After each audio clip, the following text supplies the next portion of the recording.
welcome to my channel. In today's video, we're going to take a look at the workflow that I use in integrating Affinity Photo with Nik Collection 9. So let's get at it. So here we have a picture of the dome building in Hiroshima, Japan. And I want to turn this into a dark and moody look.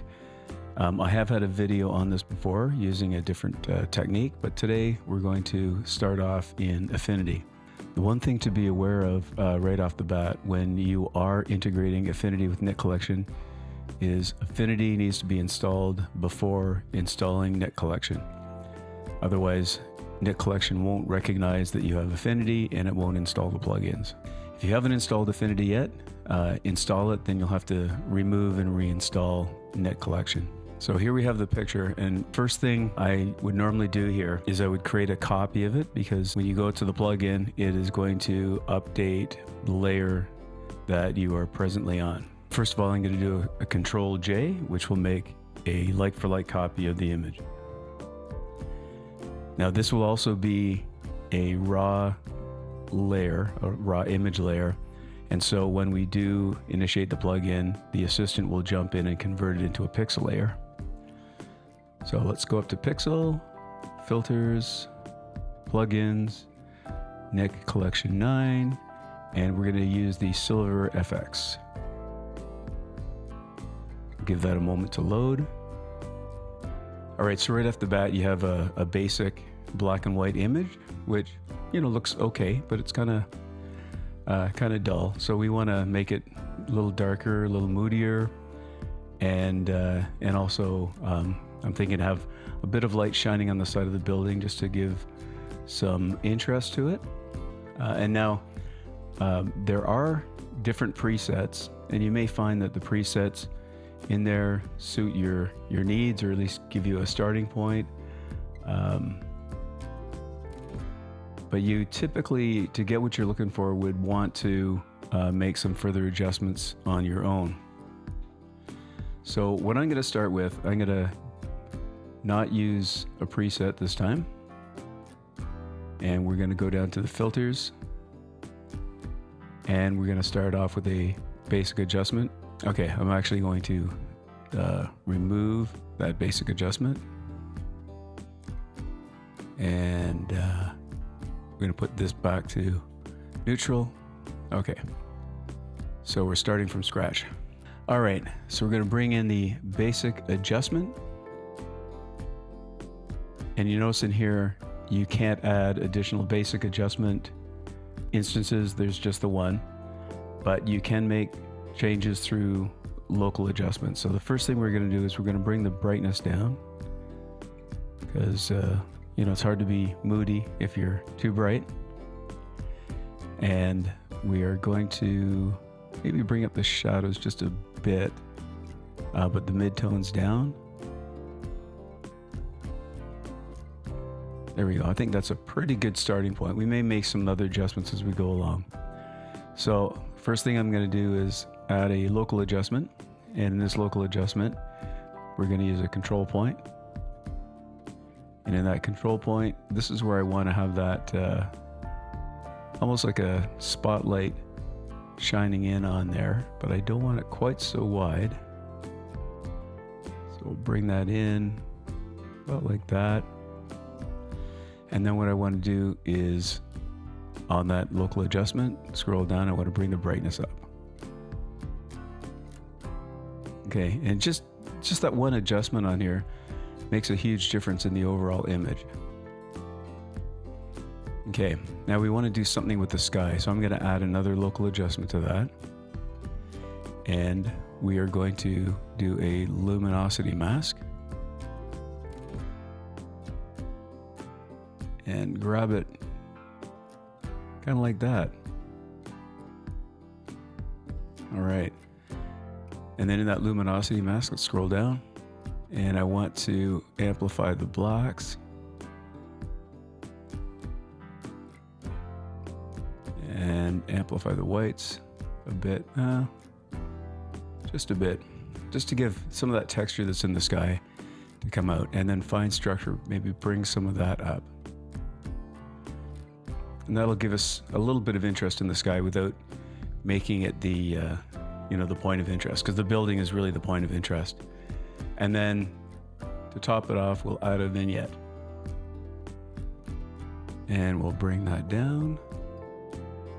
Don't want the vignette to be too overpowering, but just enough. Again, we want to make sure that our subject, which is the building, is where the viewer's focus is on.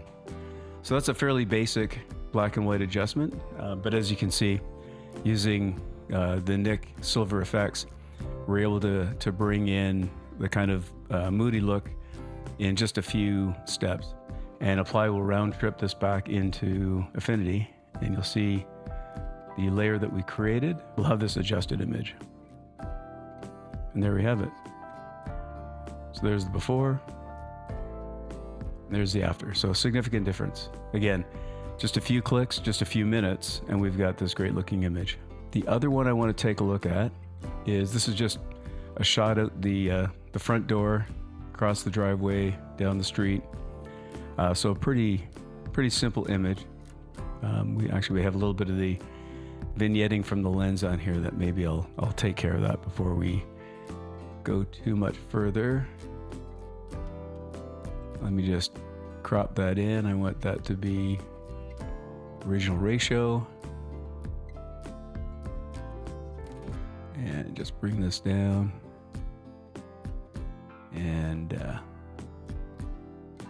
we go. That should bypass those dark corners. Hit apply. All right. So on this one, again, I'm going to duplicate the layer. That was Control J. Once the layer is duplicated, then we can go up to Pixel, Filters, Plugins, Nik Collection 9, and then we'll go to Colour Efex.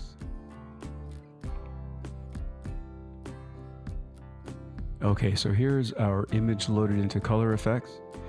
And the first thing that I want to do is I want to bring in the levels and curves. And I just want to give this a little bit more contrast and bring those darks down, bring those highlights up. Just a little bit of an S curve on here just to get started, so it's not too plain of an image. Okay, contrast, but not too dull. I mean, there's lots of trees and stuff in here. One of the filters in here that I like is there's a foliage filter. And when you bring that in, you can see it affects all the greenery and gives them a little bit of pop. There's a couple of different methods that it has here. And, this one is on the more yellow side, and number 3 is more on the green side, and then number 2 is kind of right in between. I like number 2. It isn't too much in your face, but it does make the foliage come out in a way that, it's not too dull, but not overpowering. So the next thing I want to do then is bring in another adjustment for levels and curves. So in this particular module, you can have multiple instances of these filters. So levels and curves, we have a new one. With this one, I want to darken the driveway and the sidewalk area so it's not quite in your face, being in the foreground. So for that, we're going to bring the brightness down here, and then I'm going to add a local adjustment. In that local adjustment, I'll do an area selection.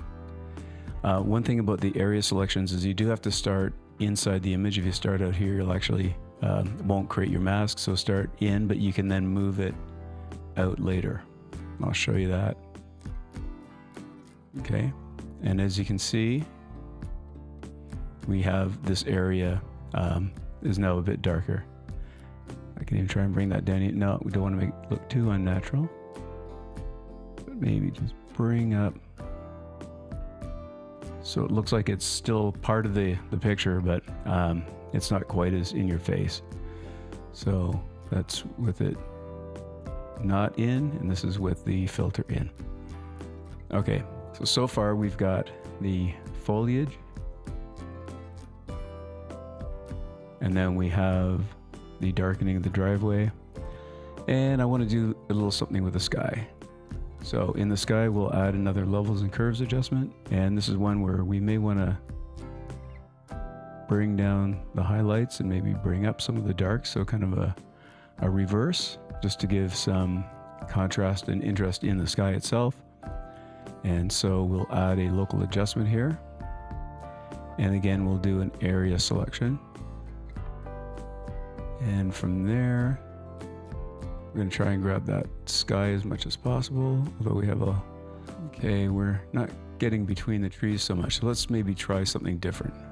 We'll just put that on pause for a sec. We'll add. And in here, we'll try an object selection.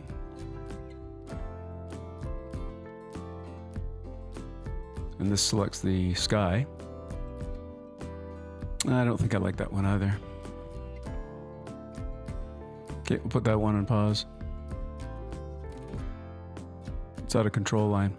There we go. Control line. We'll start it about there. Oh, that's so much better. Yes, I do prefer that. Okay, so let's turn that off and then on again. So we can probably dial this in a little more now. I don't know, maybe something like that. So we have a bit more of a dramatic sky. Let's get rid of these. And there is a trash can here to get rid of any layers that you don't want.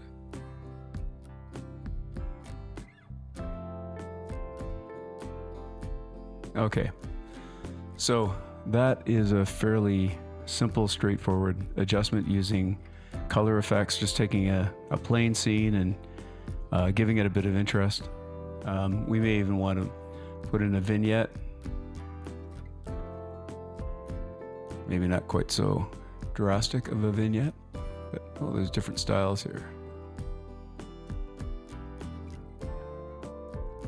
Okay, but I think I prefer number 2. And we'll give it more of a transition. We'll increase the size so it's not, or decrease the size so it's not taking up as much of the image. Take down the strength a bit.